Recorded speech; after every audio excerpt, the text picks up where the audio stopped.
All right. Welcome, everybody. Inner Whirled episode 14.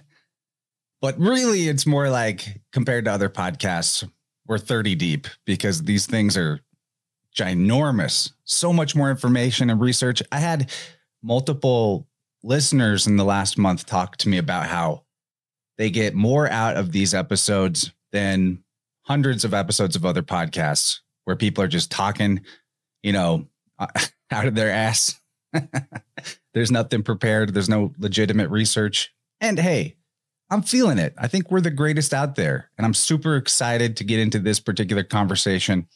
We're talking about the hidden one, Ammon. You ever wondered why? I asked my dad this question last night. You ever wonder why Christians say amen at the end of their prayer? Well, we're about to dig into that on a level that has probably never really been achieved before. Maybe ever. Definitely not in podcast format. So it's going to be super awesome. Dylan, once again, thank you for initiating this topic. The gravy portal opened and it's flowed copiously. So how you doing, man? You ready to do this thing? What made you interested in this topic other than continuing looking at Taylor? So the word Ammon, if you just look at it from what they claim it's from, at least in Phoenician, and if you're going to claim that, all these languages descend from Phoenician, well, if you can read Etruscan, you can read Ammon. It just looks like O-M-N. And that is literally closer to omen, especially if you're pronouncing it from those Latin mindsets, than Ammon, Amun, like you'd find in Egypt, or amen, as they say now, or amen. So you can see, they filled in the E, so it's not present in the word. And that is allegedly the kingdom of Ammon, which is near Phoenicia, or what is modern day Israel, that they call it. And they claim that a lot of this comes from this system, but comes from that region, but it doesn't. You can prove that it's demonstrable that it's from the Mediterranean, more Central Europe, Central European portion, specifically the peninsula of Italy. Otherwise, it wouldn't be found in these ancient cultures whose languages have zero affinity to the languages they're pretended to descend from. And that is where the crux of my argument and my work is demonstrating, is that the only thing that they have that is akin to it is the radicals. But that's what Jacob Bryant called the Ammonian radicals. A radical is like the very base, quote unquote, root of the word. So like in Kyros, you saw the radical, the root is going to be Kyr, but the radical would be Ur. And so when you see these in all these different languages, it's this pattern that is indisputably connected. There's no way, there's too many things lining up for it to be coincidence, or just like random, or just human thought. I know there's only so many sounds the mouth can make. So that's why you get in a situation where certain things don't mean the same, but they sound the same, which is why phonetics are not something you can rely on. But there's something that can facilitate the process. And so the reason I wanted to get into this, aside from the fact that we're making our way through Robert Taylor's work, it's the Astronomical Theological Lectures. And this is kind of like a work that he did. I think it's after all of his books that he published while he was in prison. But when you see the quotes of this hidden one, the one that I included in the thumbnail that you'll see it says, "How long, Jove?" It's Psalm 89:46. And if you look at it, it's Yova. How long? It's not Lord, it's Jove. How long, Yova, Jehovah, will you hide forever? And this goes to the point where Jehovah is the sun and it hides in winter. Or depending on what portion of the year, there's a portion where it hides and the days are short, and it hides at night. And so there's all these themes and astrotheological stories encoding this in certain things like scripture and all that. And we're going to continue exploring that. Yeah, buddy. I'm also feeling called to point out how interesting it is to make a distinction between roots and radicals when they're both from the same word, and which is radix, meaning root. You know, technically both words are, you know, rad, root, DT switch. It's actually a perfect example of within itself how two versions of a mouth sound mean the same thing with philological letter swaps. And the take we're going to bring to Christianity as usual might be seen as radical, but the truth of it is we're getting to the roots of where this system comes from. As always. Also, I need to interrupt you because our boy George just went full time at Substack. I don't know what's going on in at Rockfin. Maybe you want to enucleate people on that matter, but basically, he just did an episode that published like a day or two ago, and one of the things he talked about was how in music, and especially the old, like the way it used to look when they'd write it out, it would start with Kyrie.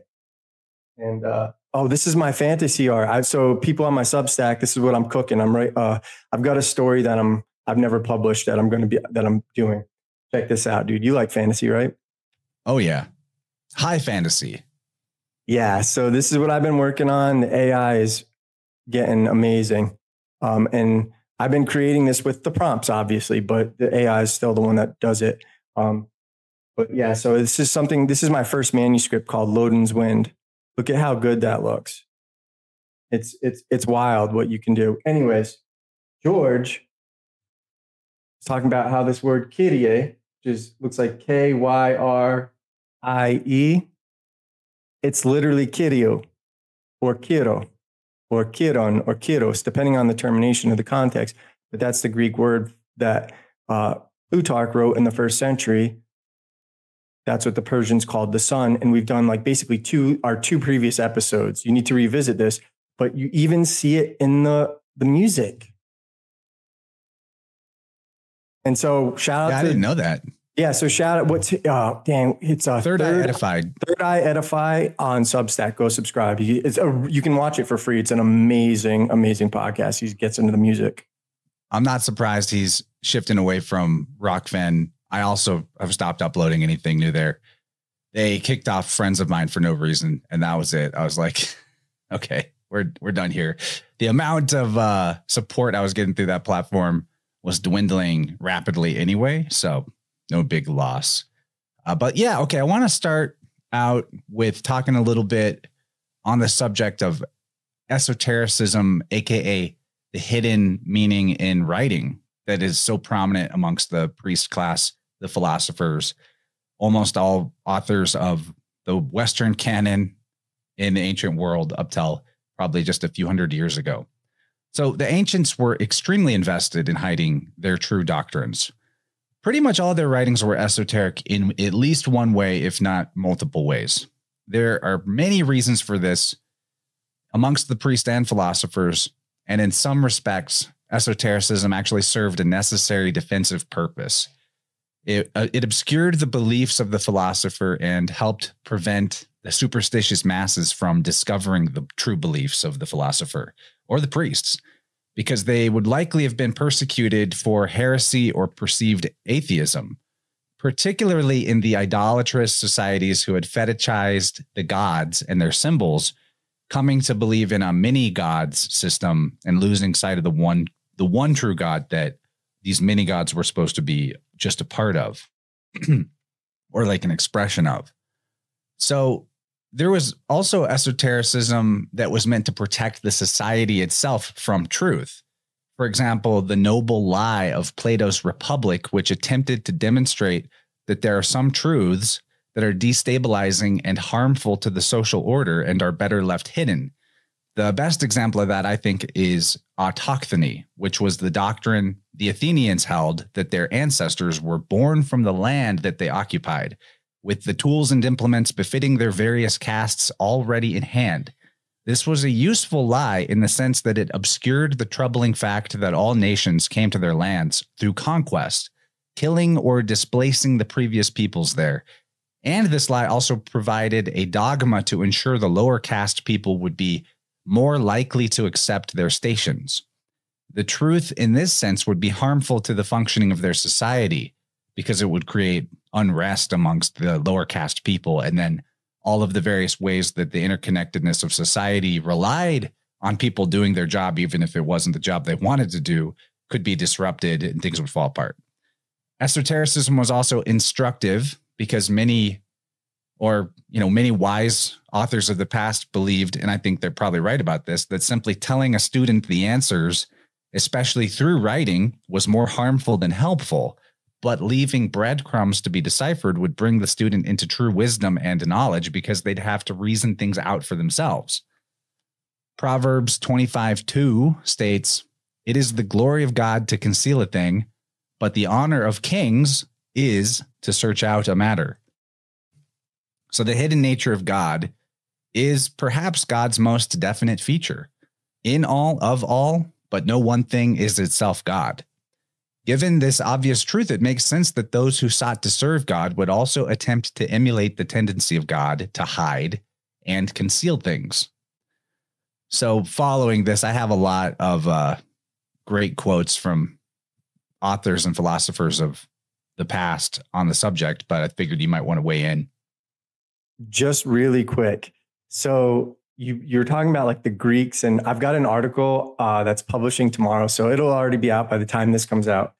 But it talks about how that Omphalos in like the Greek, the idea is the Greeks believed that their region was the center of the earth. And so that idea of Omphalos, or which they mistranslated as navel or umbilical, it actually, people make the case, Jacob Bryant specifically, who is responsible for naming ammonian radicals or hidden radicals, if you will. And Omphalos, he says, is from Omph al, and it also appears as al Omph. And al and el are the same word. This aleph lamed, that's al technically, but you'll see people like that's how Elohim starts. But you'll see it's actually technically al, but they transliterate it as el. Anyway, this means the oracle of God, or the God oracle. So it's not the navel. The oracle of God. And that's why all these places named with this encoded in it, whether it's Omphal or Alomp, they all have oracles in those sacred locations.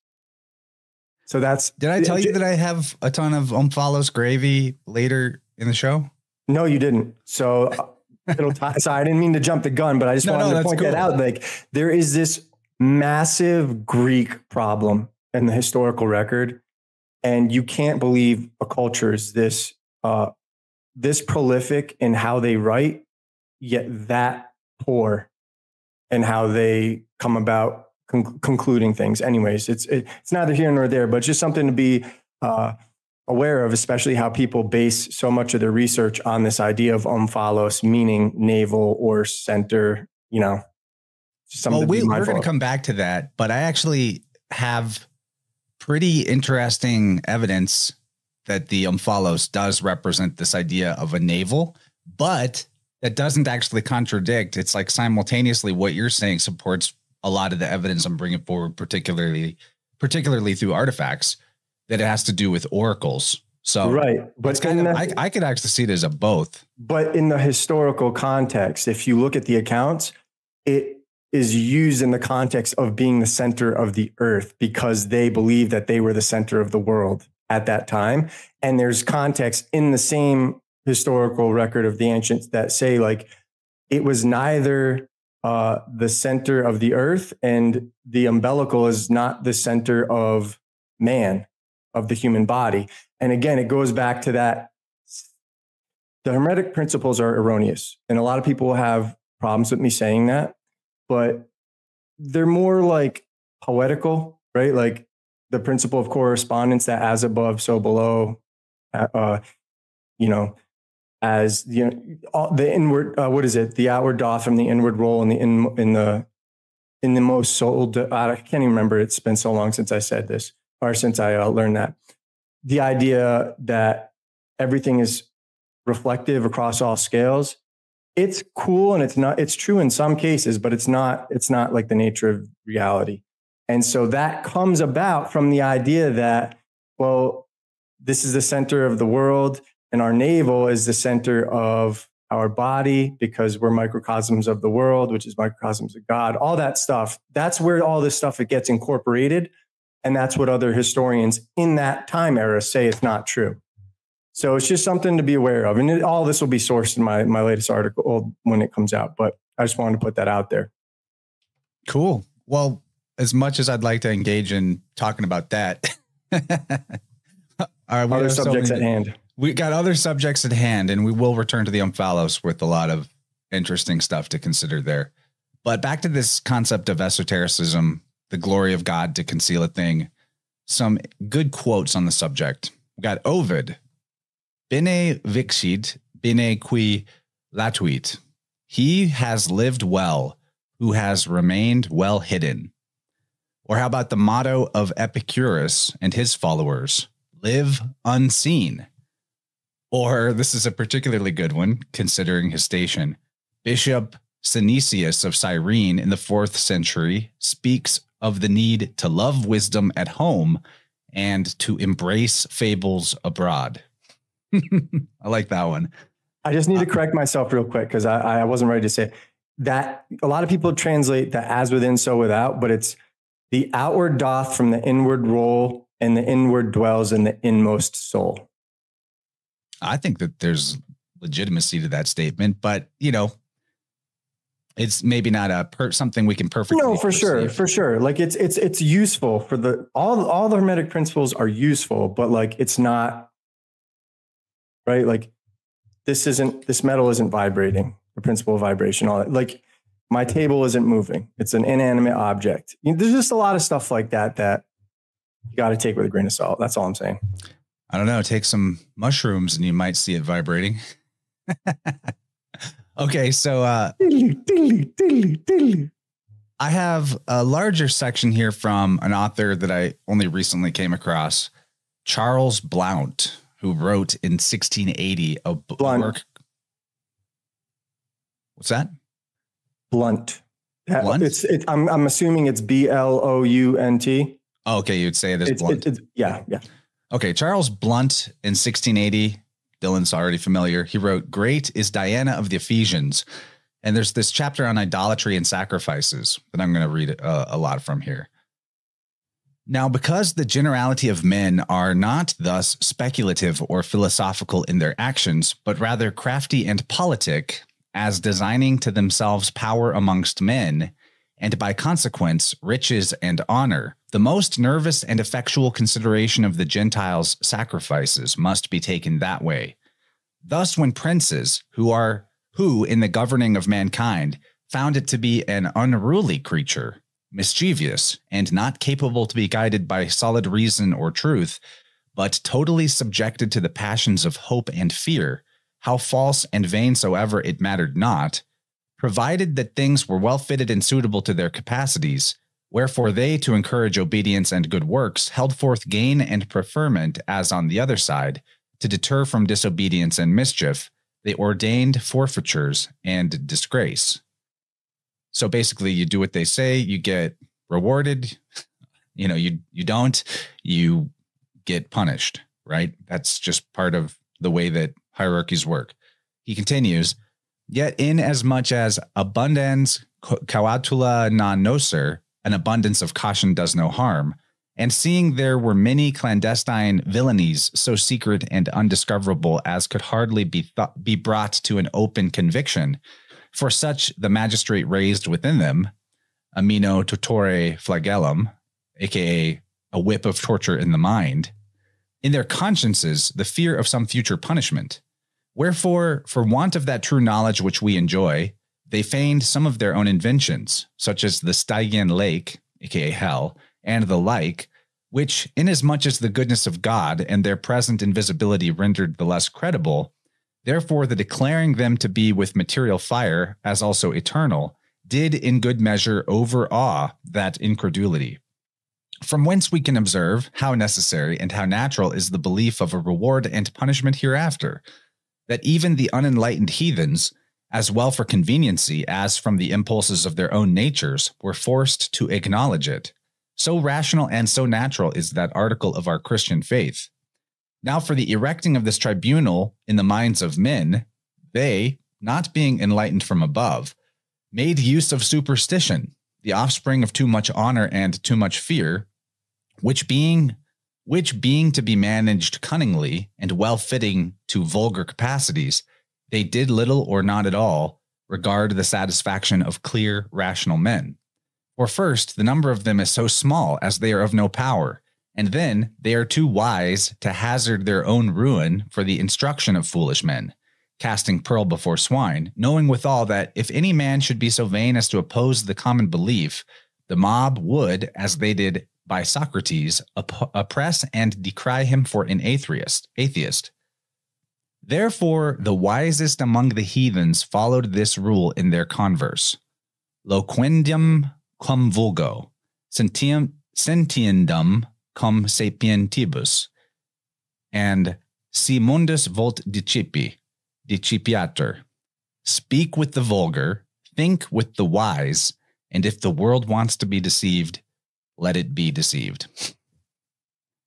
So he's making some interesting points here about human nature being the source of some of these beliefs of eternal reward and punishment, that whether or not there's scriptural reason to believe in such things, people tend to believe in them even before the age of Christianity. And that the wise men, even if they wanted to make a case for why that was not something the divine would ever do to its creations, would be not very well off to make that case. They might even be attacked for it, but they could profit from it if they just let people believe that, because it would keep society operating, again, like the castes I mentioned, more smoothly if people not only believed in rewards and punishments from their liege lords, but also from God himself. And I think that's maybe it was a little hard to understand his language, but I think that the meaning behind that is very profound, about human nature. It's that last caveat you stipulated. It is like the core, remember how I wrote that book, Get Mad or Get Realistic? That is one of the most realistic quotes you'll ever hear. And it's one of the reasons that I've kind of withdrawn from the public space. And I just really kind of do this in my Substack, is because if you look at just human nature, I had an experience where I told somebody a couple months ago, I took them aside and I said, this, I'm telling you this now, and I want you to remember this. It was election stuff. I was like, remember this after the election. So when it happens, we had this conversation, and remember it right now. And I told them literally like a month or two later, dude had no recollection whatsoever. And so what you will see with people is they literally just hear what they want to hear. It's a fool's errand to try to reach people. And speak with the vulgar, think with the wise. If the world wants to be deceived, let it be deceived. And that's it. And that is going to be the hardest thing for a lot of people like us to come to terms with, is because there's an innate human nature to want to warn people that they're about to go off a cliff. And that would be the deception. And a lot of people want to be deceived, right? Look at all the, all the people that are now like celebrating the saving of people who were allegedly lost or stranded in a violation of the second law of thermodynamics, known as space. People want to be deceived. And you getting in the way of that is only going to bring hardship. It just is. And the sooner you recognize that, and sooner you realize, you know what?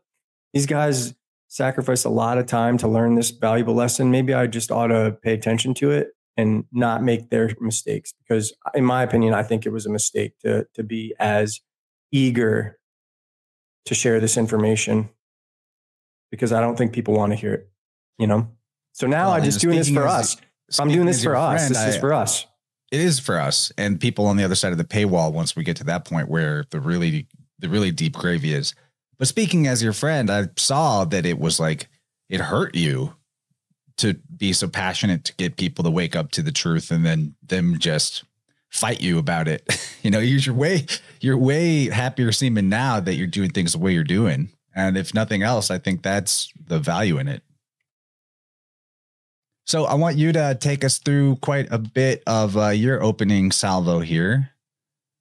Got some good stuff. Awesome. For the first. Yeah. Well, thanks for bringing that, because a lot of people will say, though, it's just like they always misquote stuff. That the context of what you just said, somebody needs to clip that just to remind them there is more to it than just let he who would be deceived, because that's what they'll say. It's an old Roman saying, you know, but you just shared a little bit more expansive context of that. And it's not as bad as you think. You know, it's not like, hey, we want people to be deceived. No, it's just, you can only do so much, you know? Yeah. And the reason I bring this up is because we're talking about the God who hides himself, Jupiter Ammon. A previous version of me would be coming to this through the context of like, oh, the priests of the ancient world, they were just trying to hide the truth from people and control people. And they were the bad man. And now I'm like, I think they were wise. Maybe they were onto something. Shit. Yeah, and you know what it is we're just not on the right side of the equation. So for us, it feels like we're being deceived because nobody's letting us in on it, you know? But nothing stopped us from asking the questions and getting the answers. So that's the truth of it, is like, the truth is not ever hidden from you. God doesn't hide from you, except unless you don't look for God. If you look for God, God reveals. And this is the real value, in my opinion, of the scriptures, is there's a lot of important life lessons. It's just not meant to be taken as a chronological record. And the reason being is, like, even in the scriptures, people could default to this. Well, it says, it is the glory of God to conceal a thing, and the honor of kings to seek out a matter. And that is the seek and ye shall find. That is the journey, is the reward part of seeking things out. So yeah, I agree that there's all this amazing stuff in the Bible that's valuable from a realistic learning how the world and how human nature works and how to operate within that. It's just not a historical text. And this next quote that Taylor started off with, I'm going to read, is another piece of invaluable realism, right? And it's from Jeremiah 5:30-31. And I quote, let me restart. Quote, an appalling and horrible thing befell earth. The prophets prophesy falsely, and the priests rule by their own hand, and my people love it so.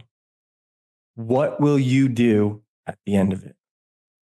So my initial reaction to that was, nothing has changed since the alleged time which this sentiment occurred. Or if nothing has changed, if that's not the case, then it indicates that this sentiment is a modern one from the Middle Ages being passed off as an ancient sentiment. So that's why it appears nothing has changed, because we're still under that same system. And why would God, the creator of this world who can destroy and remake it, worry about priests and false prophets? Right. And so I asked, does this book of Jeremiah read like the word of God, or a concerned noble of a nation who is losing his power to the priesthoods, conquering it by preaching false prophecies to the gullible subjects of that nation? And I think that's what a lot of the early initial concerns about these therapeutae and monks and all that stuff, that's what it was, is they were rousing the quote unquote rabble, the vulgar, and getting them to believe in all this nonsense. And that was presenting a dangerous concern to the ruling class of that era, just like how the media puts out a bunch of false narratives and has half of their nations terrified. Like, you know, remember like 4 years ago, it was all Trump, Russia collusion and all that bullshit. I literally had people, because I lived in Los Angeles, that were coming into work genuinely afraid. Oh my God, my president is colluding with communists in Russia. And they were literally psyched out, and because that's all they watch. They just watch this mainstream narrative bullshit. But that's the same thing, just at a different scale, a different time period, a different context. But that damaged them. Think of all the trauma they brought onto themselves that wasn't even true because somebody told them it was. And that's the problem that you have with these ancient priests. Now, the context of that passage is that these were the words of the quote unquote Lord.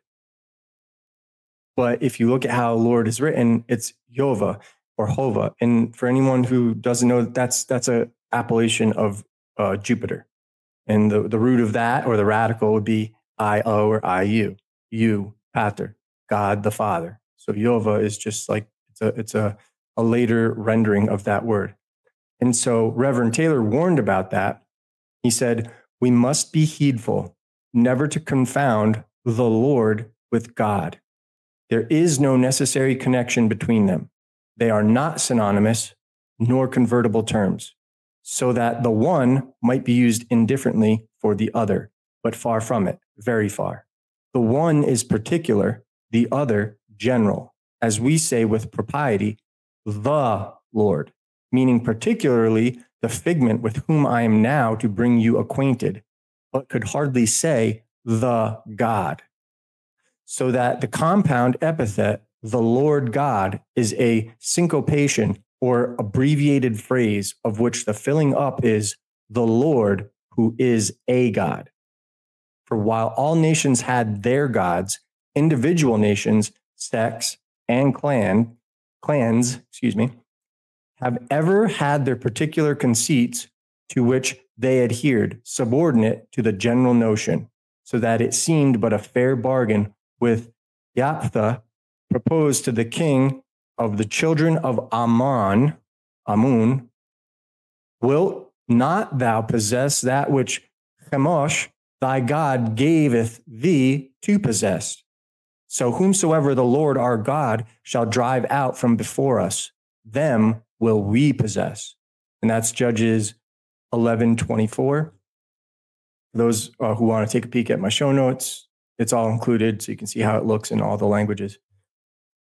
As you can see, it is admitted that Yova is not pronounced Jehovah, but Hova by the Latins, Jove, how we say in English, or Yova by Israelis. And it is derived from Hava, meaning to fall, which that would look like, if you were to spell it in English, H-A-V-A, or H-A-V-A-H, which is to become, to fall or to become. Both words appear the same as Eve, or He Vav He, which means life, Eva. They are all of them the same, separated only by context, which is why I'm taking so much time to hearken back to context regarding translations. Do you have anything you want to add, or should I keep going? Oh, this is great. I'll Awesome. interject if I need to. Okay, good. Just because I can't see you, so if you're ways, so just interrupt me. Sure, I'm happy to read any parts that you want me to take over too. Yeah, read this. Taylor continued. Here we see that Chemosh, that is the literal Hebrew for the sun, is synonymous with Ammon, as each nation called themselves the children of the planet under whose protection they placed themselves, but God was the general term. Indeed, the bargain was not infrequently propounded to the particular conceit or tutelary genius under whose patronage they put themselves, that he should grant them success in war and comply with their request as the condition of his being their God, and under penalty of being turned away. So Jacob made his covenant and agreement upon the specific terms. If thou wilt keep me in this way that I go, and wilt give me bread to eat and raiment to put on, so that I come again to my father's house in peace, then shall the Lord be my God. And of all that thou shalt give me, I will surely giveth the 10th to thee. Gonna just make a caveat there. That sounds exactly like a feudal lord, not a divine being.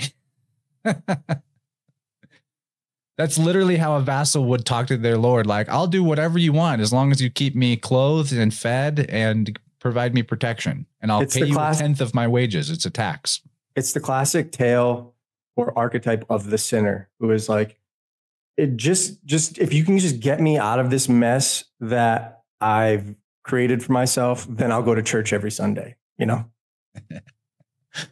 So Taylor continues, and there the chapter ends, leaving it to our own imaginations to fill up the evidently implied alternative of the covenant. But if I get any bad bread or have any sort of ill luck under your divine providence, look ye, my Lord God, never trust me if I don't send your godship packing, and try if I cannot strike a better bargain with the other gentlemen.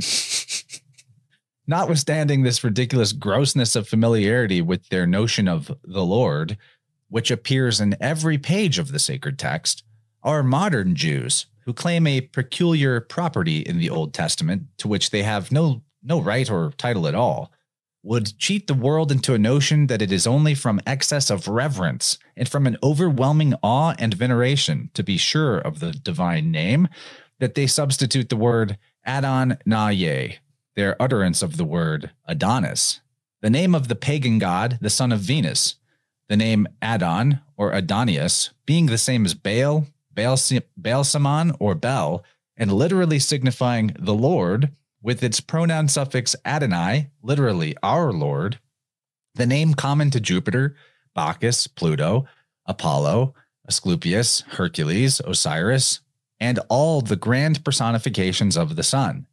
Yet the name of Adonis is found in the sacred writings as distinctly different from that which our translators have rendered the Lord, as in that most marked and memorable passage, the first of the 110th Psalm, the Lord said unto my Lord, sit thou on my right hand until I make thine enemies thy footstool.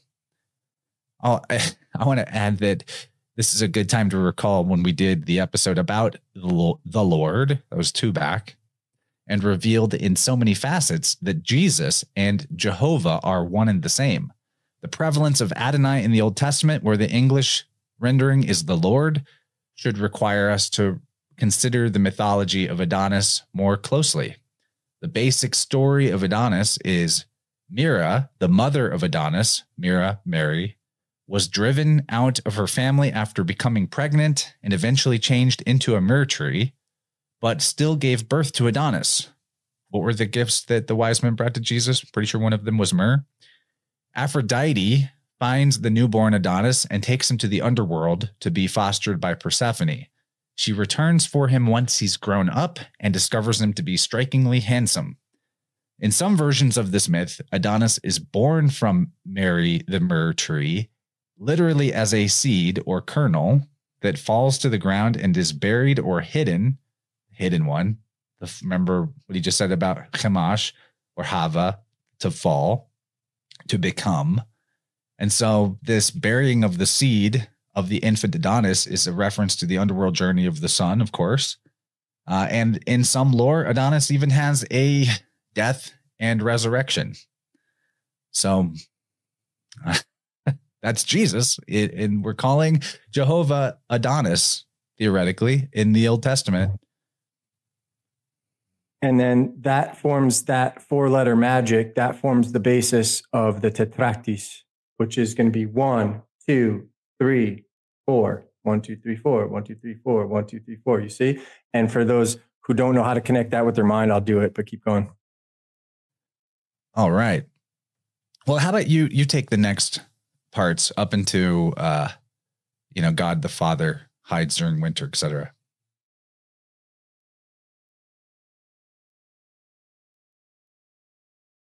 That's how it connects. And so this ties into Pythagoras. And so when the point of all these things is there's no historical record of any of these people. They left no works behind. And Pythagoras is no different. Socrates, all that stuff. Anyhow, they're all using that sacred name, and it goes back way before different origins than they're claiming. And even the first community of Pythagoreans is in Italy. I believe it was Campania, if I'm not mistaken. So Taylor continued, and the mystical tetragrammaton, or name of 4 letters or 2 syllables, Yahuwah, or I don't know how I have no idea what he's doing with that word anymore. It's been so long since I chased that down. We absurdly pronounce Jehovah or Jehovah is found in the 68th Psalm, written but with 2 letters and necessarily requiring to be uttered but as 1 syllable. Oh, that's why it's confusing. Yah. So he writes it out. Why, for the audience, he writes it out like Yahouh or something, but it's just Yah, or like Jah. It would just look like Yod He in Hebrew, or Yak, where certainly no irreverence is meant by that seemingly strange abbreviation. And then he quotes, "Sing unto God, sing praises to his name. Extol him that rideth upon the heavens by his name, Yah," which is God, literally, "and rejoice before him."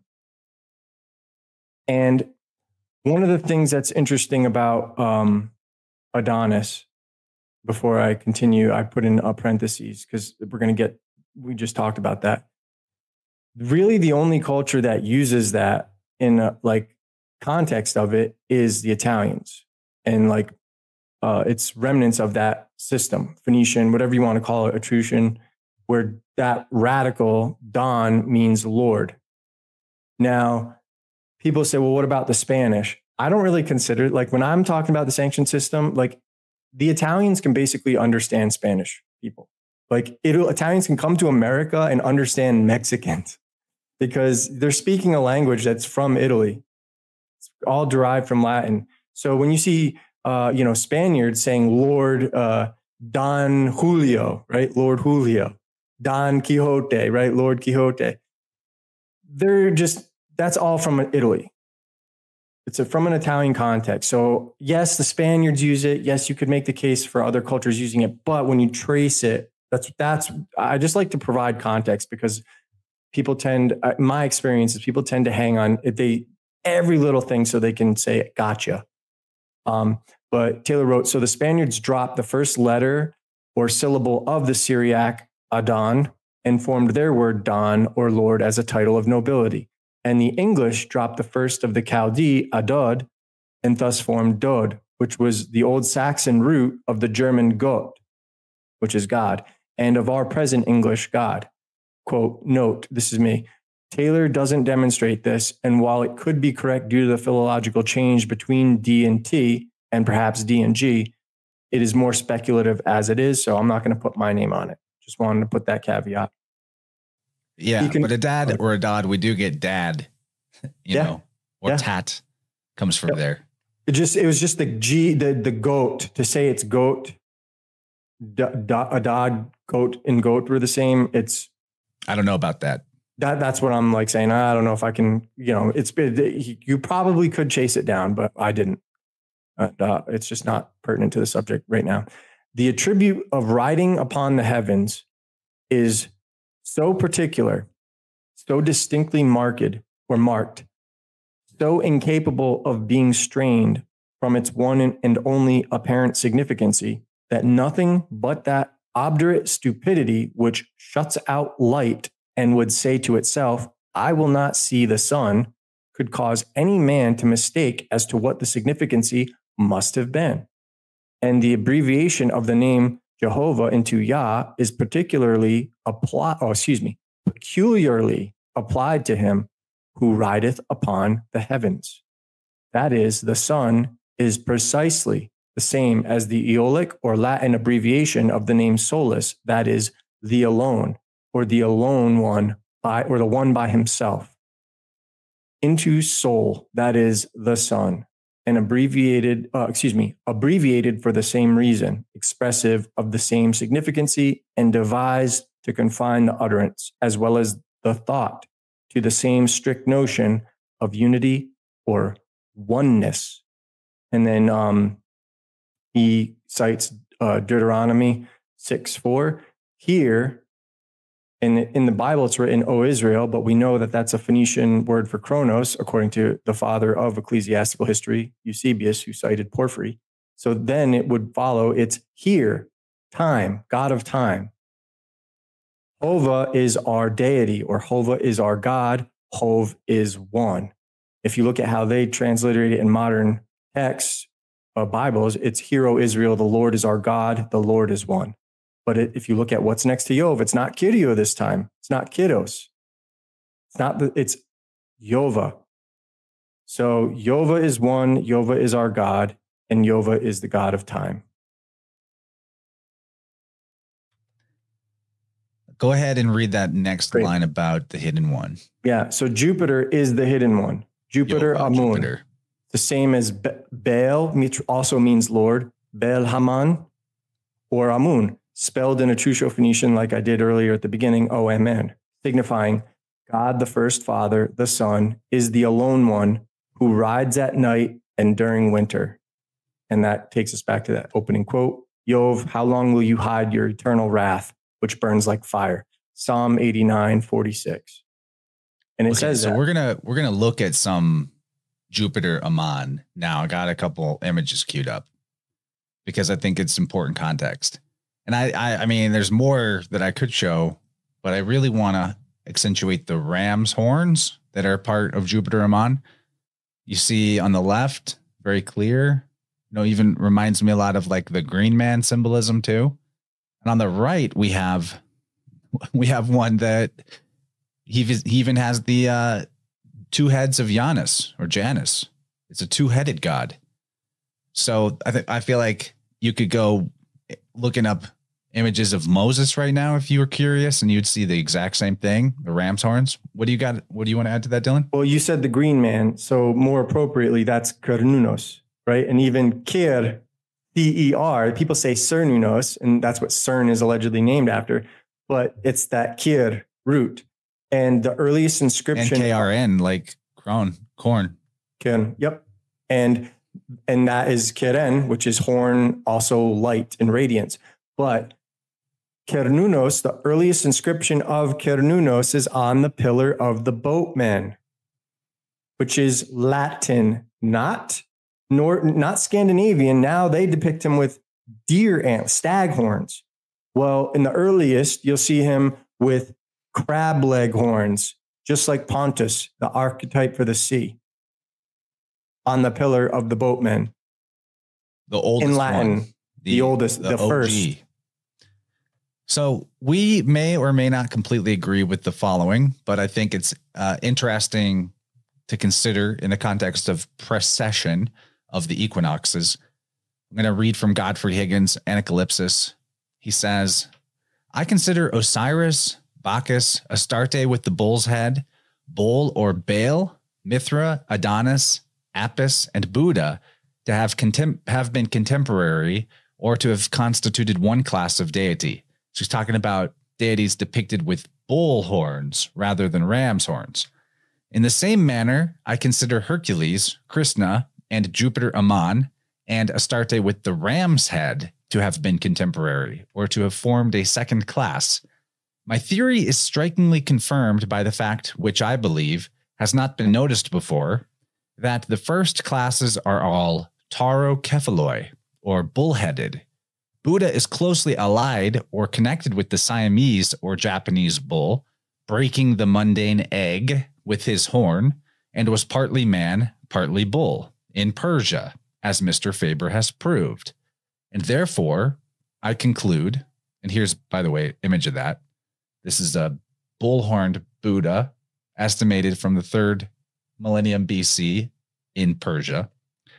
So, therefore, I conclude with this, that these gods are nothing but the sun in the sign of Taurus at the vernal equinox, and the other classes are all hieroprosopoi, or pio. Sorry, let me try that again. Hieroprosopio, ram-headed, and are in like manner, for similar reasons, the sun in the sign of Aries at the vernal equinox. Several of those which were first bull-headed became ram-headed in later times. Ammon, for example. In the histories of the births, deaths, funerals, and resurrections of all these gods, a striking similarity prevails, but yet there are some trifling discrepancies. these probably arose from the circumstance that one class refers to the adventures of the god Sol in the sign of the bull, the other to those of the god Sol in the sign of the ram. The adoration of the bull still continued in most countries after the equinox had receded to Aries. This was the case in Egypt, where the Apis bull still continued, or Apis bull, though Ammon with his sheep's head arose. If he did not, as I believe he did, change his beeve's head for a ram. Here's a coin depicting Alexander the Great, if he ever actually existed, conqueror of Egypt, allegedly, with the horns of Ammon on his head.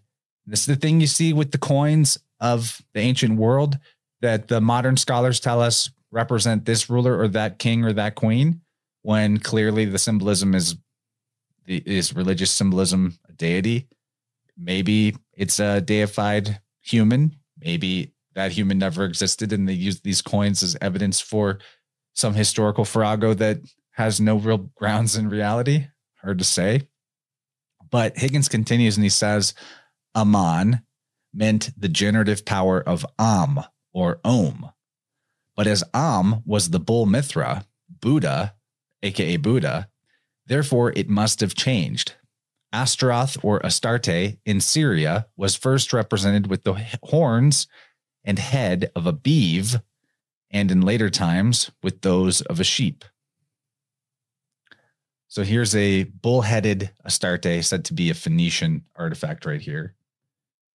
There's a work called Religion of the Semites by a guy named Robertson Smith. He quotes Deuteronomy 7:13, where the produce of the flock is called the Astaroth or Ashtaroth of the sheep. This is an antique expression that obviously has a religious origin. The sheep version of Aphrodite or Astaroth, Astarte, was especially worshipped in Cyprus, he says, where her annual sacrifice was a sheep. Sheep and goats are the flocks appropriate to eastern Palestine, while kine are more suitable to Phoenicia. Thus, in one place we may expect to find a sheep Astarte and in another a cow goddess. So I'm bringing these both up because there's one argument that the bull head and the ram's head represent a shift from processional ages. Another argument that's saying it depends on the culture of the region and what kind of animals they might have shepherded more commonly. He continues and he says, the Astarte of the northern Semites is a goddess of flocks, whose symbol and sacred animal is the cow, or among the sheep-raising tribes, the ewe. The sheep Astarte seems to have had its original home in Canaan. It is impossible to explain Deuteronomy 7:13 except by admitting that Astarte, in one of her types, had originally the form of a sheep, just as in other types, she was a dove or a fish. Now, we got to remember, going back especially to previous episodes like the Noah one, that the fish is a symbol of the ark, and so is the womb of the goddess, the destruction and recreation of the world, just like Jonah being in the belly of the whale is like Noah being in the ark. And also dove symbolism, especially with Astarte, is part of what helps us syncretize her to the Savior or Son of God androgynous archetype, because this particular goddess is said to have been crucified by a king whose name, Starabos, means cross. She's crucified and her spirit flies away in the form of a dove after her crucifixion. So I'm going to pause there. I got a little bit more before I kick it to Dylan, but if you want to comment on. Yeah, just real quick. So I post something in the chat. If you want to pull it up, great. If not, you don't have to, just for your audience, but my audience should know what it is. So there's something in Italian culture called Yeratura, and that is the significance of the bullhorn symbolism, warding off evil. That's actually the origin. So people would hang up like bull's horns in front of their shops and homes, all that stuff. It's to ward off evil. So when you look at like the guy who created the symbol that people throw up for rock and roll, it was because his Italian grandma would do that to him to ward off the, like you're evil, warding that off. And that's like the evil eye and all that shit. And so he started doing it as a joke to the crowd as he's playing music, like, you motherfuckers are evil, like having fun with it. That's what started that sign. But previously, so again, we have more symbolism that can be attributed to Italy. And you can have more context to that. If I'm correct in my suspicion that Phoenicians, which there's no history, there's no nation in the world that ever called themselves Phoenicians or any of that stuff. That name comes from Greeks who, in their limited interaction with them along a small tract of land in the Eastern Mediterranean, presumed that that's where they were from. But if you look at that region, it doesn't really provide the things you'd need to be a maritime race. If you just look at the landscape, it doesn't have the resources. So when you look at the Phoenician language, how I showed you earlier, if you can read Etruscan, you can read Ammon in Phoenician. And so when you look at, if it's true that Astarte is a Phoenician archetype, well, then that would mean it's a Celtic archetype because the Etruscans are Celtic. That's right. And then when you look at that name differently, it would be Astar. If you just look up like O'Reilly's Irish Dictionary, right? It's a free resource at the archive.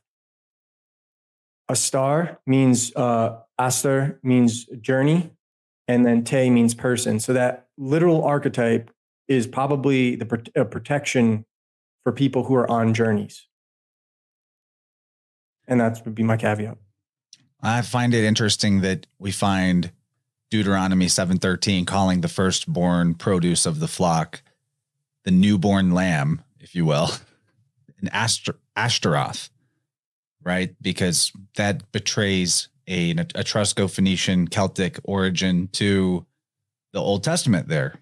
And even Roth is wheel. Rota, Roth in Irish. They don't pronounce the TH, so it's just Rot, right? But Mazaroth, Mazarot, the reaping wheel, harvest wheel. I didn't have time to look around the context of Deuteronomy chapter 7 for more evidence, but just at a glance with the eyes to see that we've developed here, if we're talking about the Ashtaroth or the star wheel of the flock or the sheep, we're probably able to, I bet we'd be able to pull out more context from that biblical chapter to say that we're looking at an astrotheological representation of the sun in Aries here. And just in case someone in the audience in this free section doesn't know what you just did there, Aster is also star in Greek. So I'm going to read a little bit more because we just looked at this Persian Buddha, bull-horned Buddha. I wanted to read from George Faber, Origin of Pagan Idolatry, one of my favorites. What he writes about the Persian system, he says. He's really good. He's really good. You just got to ignore the religious connotations and he's fire. Yeah. His research is awesome. All the stuff I ever chased down that he cites has been legit. Him and Higgins, two of my favorites. So he says, as it is set forth in the Zend Avesta, the god Ormuzd created the world, not indeed in 6 days, but what is very similar to it, at 6 different intervals. During its first period were created the heavens, during the second, the waters. The third was allotted to the production of the earth, the fourth to the formation of trees and vegetables. During the fifth, the various tribes of animals, aerial, sylvan, and aquatic, received their essence, and in the sixth space of time, in almost exact conformity with the Mosaical cosmogony, was devoted solely to the creation of man. This was the most honorable of all the productions of Ormuzd, and the person so produced, the general father of the human race, was compounded of a man and a bull. That being was succeeded by a second bull man, a reappearance of the first, who flourished at the period of a universal deluge. The preceding cosmogony bears a striking and curious resemblance to that of the ancient Etrurians, a singular race of men who were nearly allied to the Hindus and Egyptians, and from whom the Romans seem to have borrowed the most mysterious and recondite part of their theology. We are informed by Suidas that a sage of that nation, Etruria, wrote a history in which it is said that God created the world in 6,000 years, and appointed the same period of time to be the extent of its duration. In the first millenary or chiliad, he made the heaven and the earth, and in the second, the visible firmament. In the third, the sea and all the waters that are in the earth. In the fourth, the sun and the moon, and the stars. In the fifth, every living soul of birds, reptiles, and quadrupeds, which have their abode either in the air, on the land, or in the waters, and lastly, in the sixth, man alone. So we have here, if Suidas is to be believed, that one of the oldest cultures that we have any archaeological record for, with the oldest written language, if Dylan's research points, to the truth about that, then the whole Genesis story does seem to be an Etruscan story, especially given the context, whether it's the Genesis story of the Zendavesta or the Old Testament, right?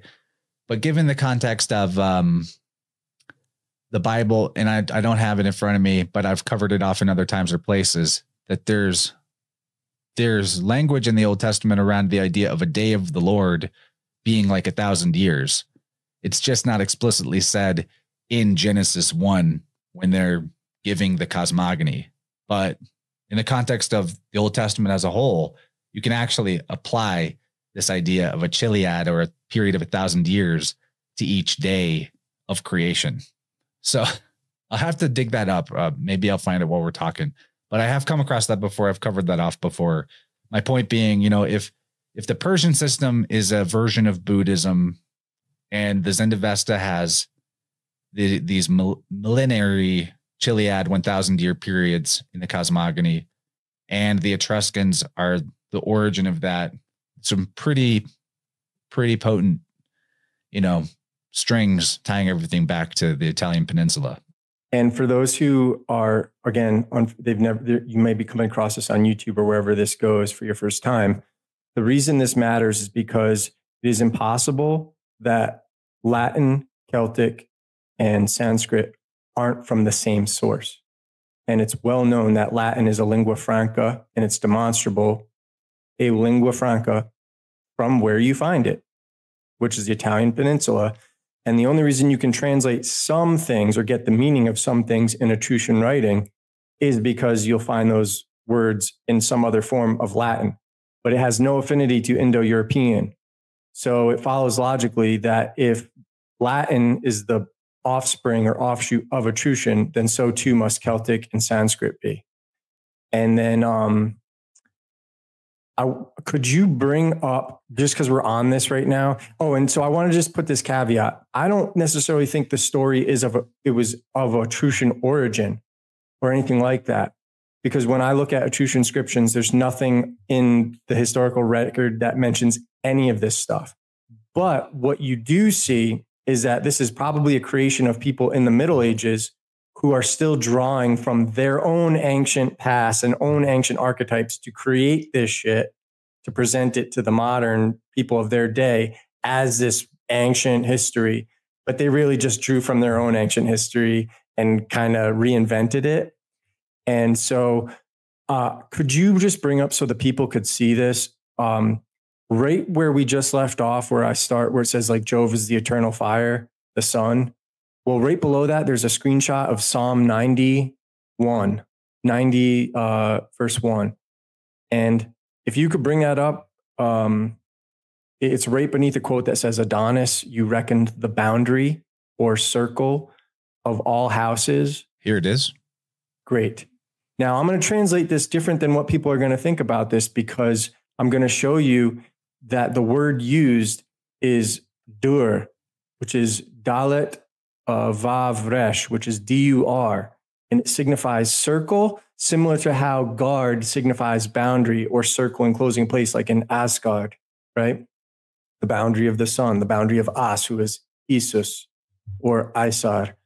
Anyways, if you look at that, you'll see right next to it where it says a prayer of Moses, the man of God, Lord. It's A, Aleph, Dalet, D, Nun, N, I, Adonai. That's literally Adonis without the S. You have been our dwelling place. in all generations. And if you go to the next one, it says, it's Psalm 90, verse 2. It says, before the mountains were born, you gave birth to the earth around the world. Even from everlasting to everlasting, you are God. But everlasting to everlasting, I think that's, again, this is the issue with translation, whereas the context, which is that it's from, I think it means from before the beginning till after the end, you are God, rather than from everlasting to everlasting. It just doesn't make sense. You know what I mean? So I just wanted to put that in there. And if you go to the next one, you can see how it says circle, dur is circle, ball, or dwelling. And so that could signify any of those. So there's a lot of liberty that needs to be taken in when people translate. And that's why translation is so dangerous, is because you have to do it in order to get the context of what they're saying in another language. But in doing it, you just have to take so many liberties that you really can't cling to things. It's not wise to cling to things when it comes to translation because, you know, as you and I have both found and talked about recently, it's just people take whatever liberties they want to convey the message that they want to. So I have a synchronicity for you, though, that's kind of blowing my mind. I just mentioned I was going to look for where this one day to God is 1,000 years to us. And you then next thing you're bringing up Psalm chapter or book 90 verses 1 and 2. Well, the verse I was looking for was Psalm 90 verse 4. So literally just right there, like the next thing for what you brought up in the exact spot of the Bible is what I was going to bring up, where it says, for 1,000 years in your sight are but as yesterday when it is past, and as a watch in the night.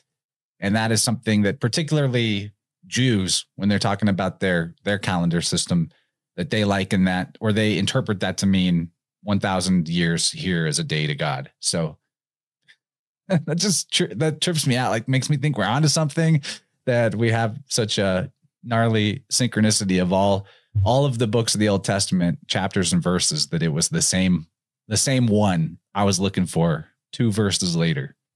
It's wild. You know, you run into this all the time, and you know, it can be dangerous or intoxicating because it does give you that special feeling. Woo! Like, oh, I'm being like this means it's true.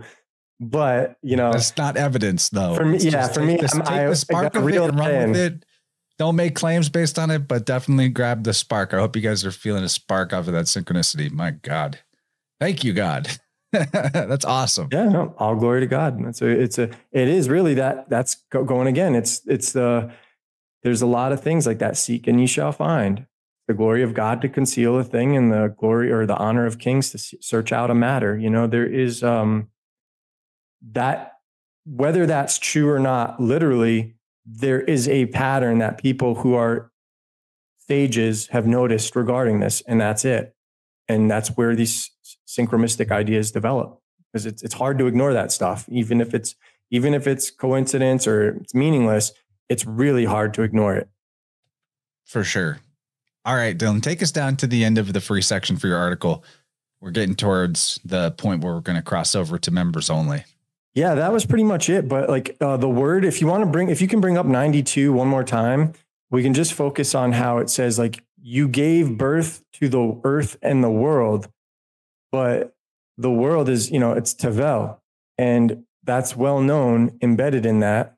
The Greek equivalent is cosmos, and the Latin equivalent is mundus. This is the world of the cosmos. It's not necessarily the world like the world we live in. It's like the whole solar system, if you will, or universe system, whatever that is. It's also Tubal.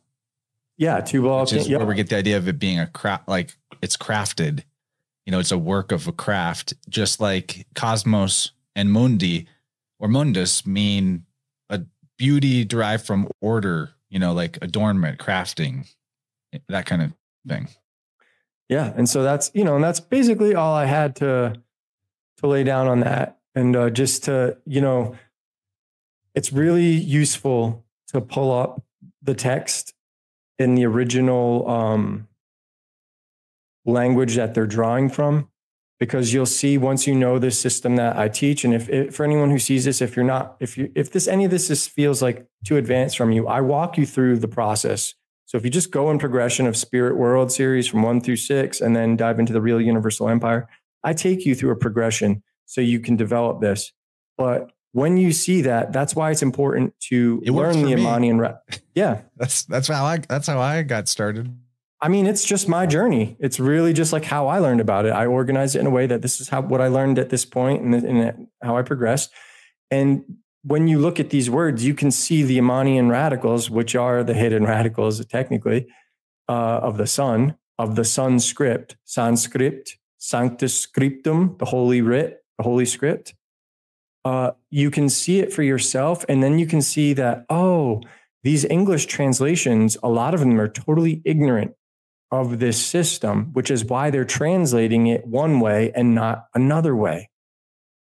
And if you don't want to be confused, it's good to learn this stuff if these sort of things intrigue you. And if not, it's still fun to learn it because it's useful for learning other languages that are still present today.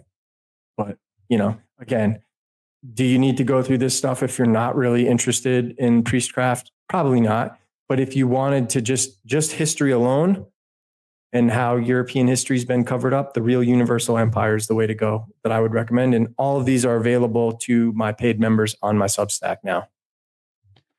Yeah, the other day I went out to lunch with my buddy Tom and his family, and he was talking about going through all these Inner World shows, listening to your audiobooks, reading them as text as well. I think he's gone through the whole Spirit World series at least once, and maybe twice, or maybe he's working through it a second time.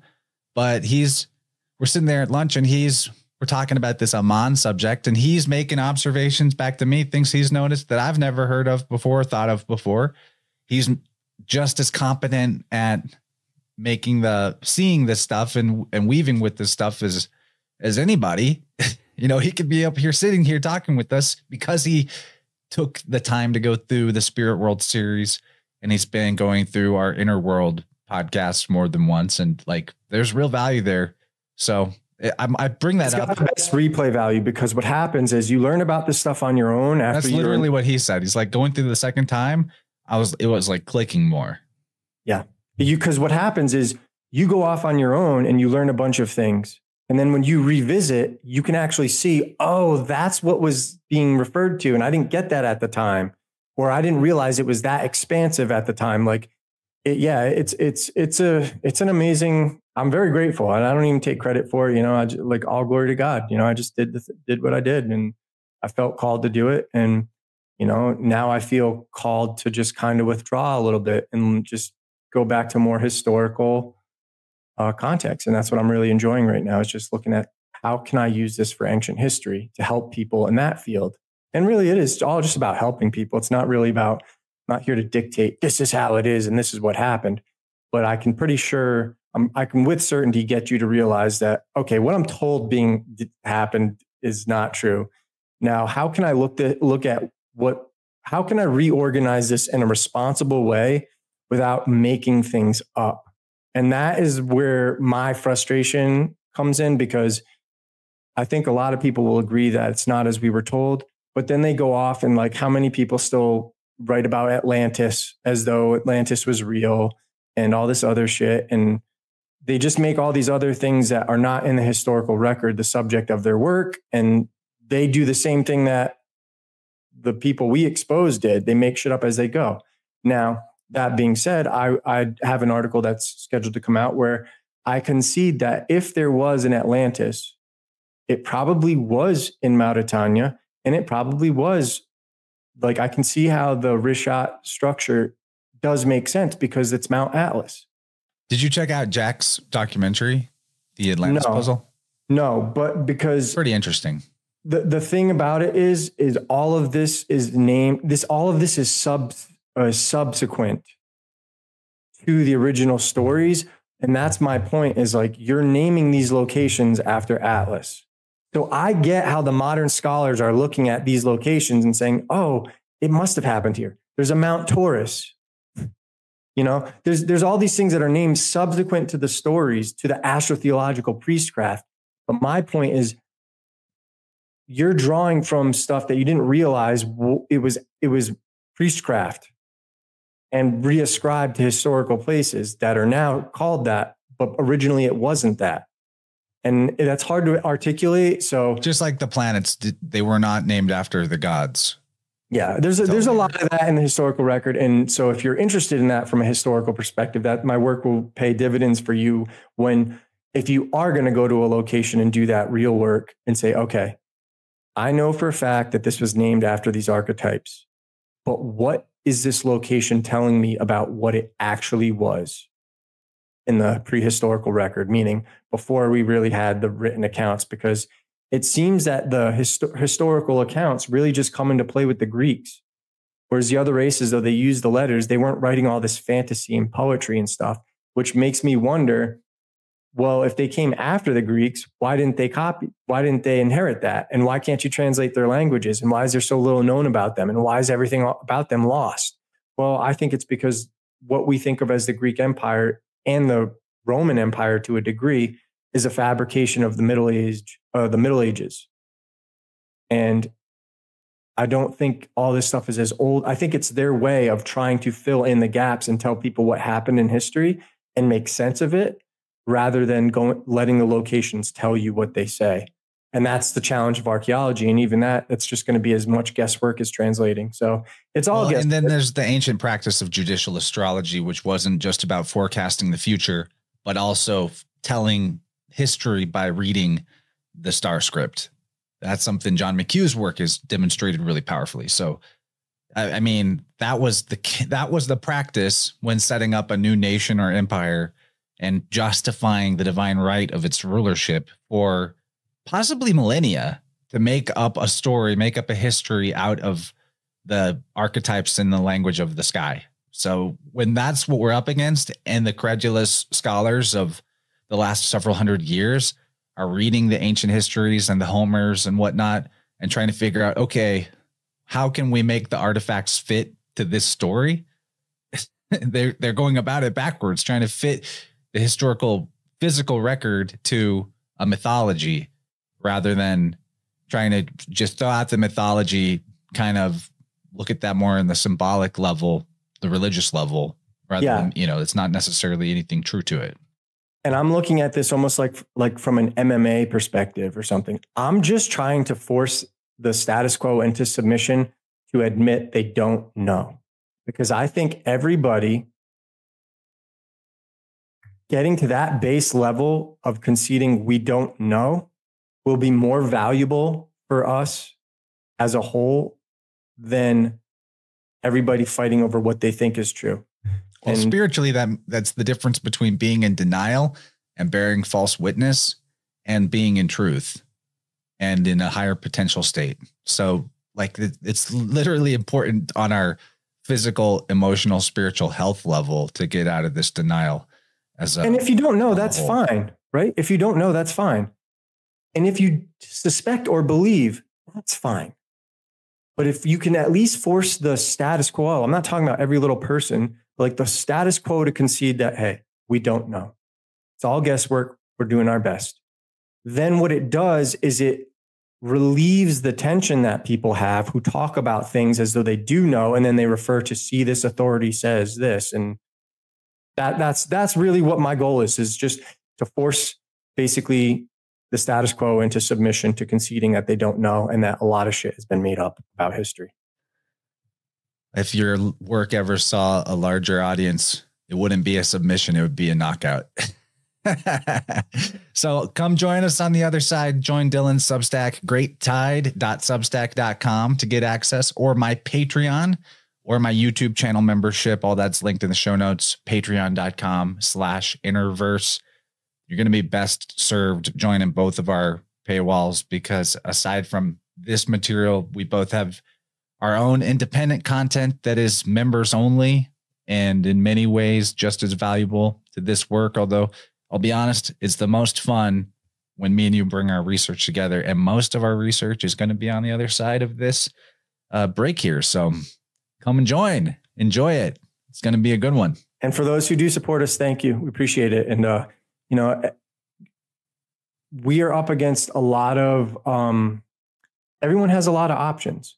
So anytime you could, if you really wanted to help us, the best way you can do, I don't really care about the likes and all that stuff, but being able to just share it, right? Just share it. That's one of the best ways to get us out into the algorithms. And so if you do enjoy the content, even if you think you don't have a lot of subscribers or connections, whatever, just share it, because you never know. There's someone that had a good quote. He says, it's not about how many people watch you. It's who watches you. And you never know who's Quality watching you. Quantity. And you never know who has the means to get us to the next level, who would just be in you wouldn't even know they're interested in this stuff, but because you shared it and they just randomly clicked on it, they found it interesting, it turns into something. That's how our work is going to develop a voice, because right now we don't have a voice because we don't have a big enough audience. And so when we put out content, it doesn't ripple. It's like throwing a pebble into a pond, whereas some people have a boulder, right? So it's like they put out content. It doesn't matter how insignificant it is. It makes a massive splash. Well, that's what we're trying to do, but in a way that's beneficial. Amen. Or should I say Ammon? Ammon. Okay. See you guys, members, on the other side.